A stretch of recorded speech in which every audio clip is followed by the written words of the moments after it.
Tatay, declogging talaga ano po.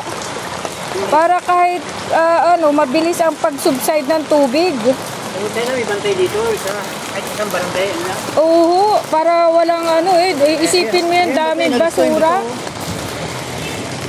Oo, Barita? Oo nga, tatay. Ano ba ito eh? Oo. Ayan si tatay, tingnan mo.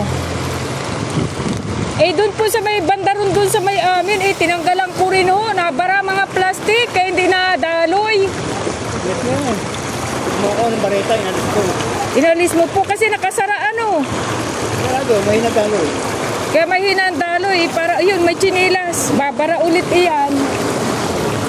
Ayan si tatay. Barangay, isa rin ang baka. Oy, hindi, dapat ang barangay talaga yung nakabantay na diyan. Ano po?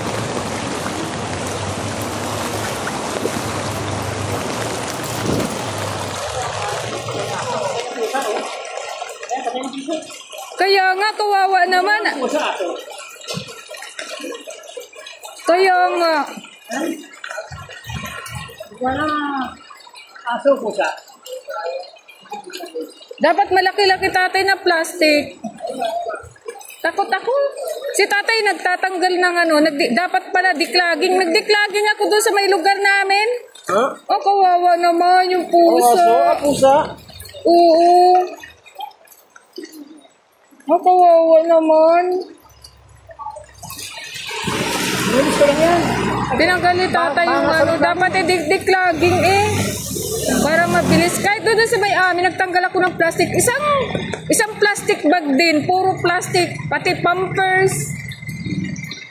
Talagang dapat yung paglilinis talaga hindi puro plastic. Ayan po yung dahilan ng clogging din.